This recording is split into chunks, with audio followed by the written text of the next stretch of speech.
Please help me welcome Françoise Perron. Françoise and her husband Dennis have been living in their home for nearly 17 years.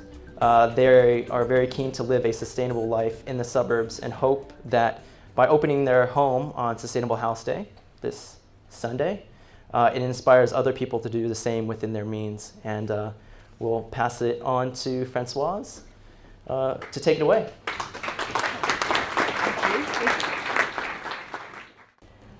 Thanks, everybody. So Denis and I live in Albert Park, which is 10 kilometres from the CBD, in an what we call an old-fashioned quarter-acre block. We bought our house in 1999. It's a 1930s workman's bungalow. The house has 3 bedrooms, a small lounge, a small bathroom, and a separate toilet.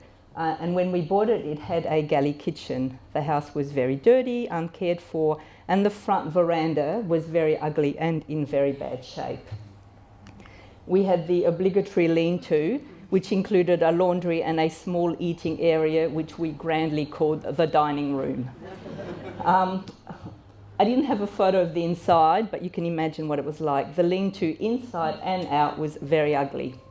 The property has a very large shed, and which it was empty when we bought the house, but is now full. This was the garden when we bought the house. It's a large area of weeds. It had a very prolific orange tree and several grapevines and just a lot of weeds. There was an incinerator, and for those of you too young to remember, these were used to burn all kinds of rubbish and are thankfully now illegal. But the incinerator was recycled into our current outside barbecue and was one of the first of our repurposing projects. The property also had a bunker, which was solid concrete and had been used to press grapes. Apparently at one stage the whole backyard was covered in vines. They were gone except a couple along the fence when we got there. The kids used this as a cubby house for a while. I've got notes. From 1999 to 2007, we renovated the old part of the house and we got stuck into the garden. We also installed an array of 8 solar panels, which give us enough power to negate our yearly electricity bill. In 2007, we decided we were ready to renovate. We did manage to live with that lean-to for 7 years, so it can be done. Denis did the basic design for the renovation. We had someone draft up the plans and assist us with the council process. We had a building site supervisor who sourced all the contractors, but Denis did have to keep a close eye on the project, and we did make all the design choices. So we renovated this for this. This extension is a rectangular room. It's 4 metres by 9 metres. It includes kitchen, dining room, a space for a sofa and a coffee table down the end there. We converted the galley kitchen into a storage laundry area. We renovated the small bathroom.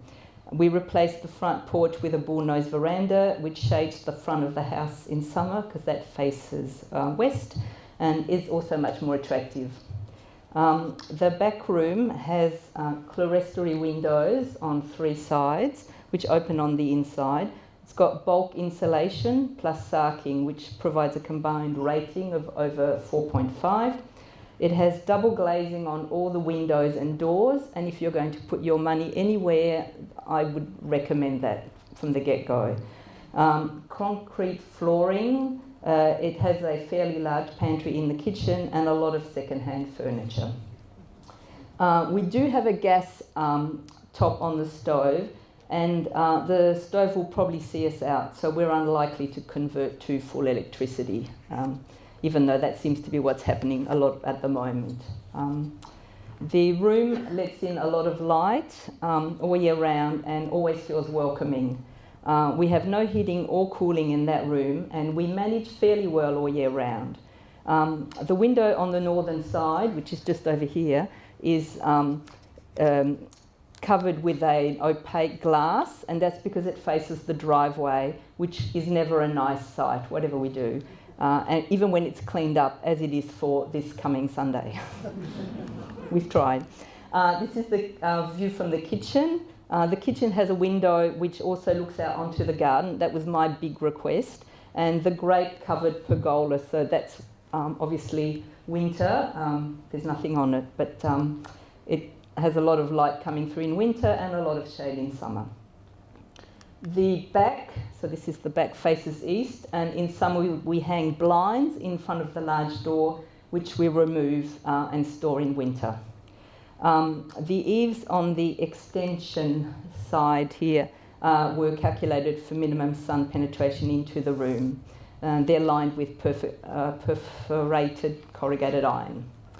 This is the northern side of the extension, and this is it with a cafe blind that we were given, which we can adjust, obviously. The pergola is covered in grapes, and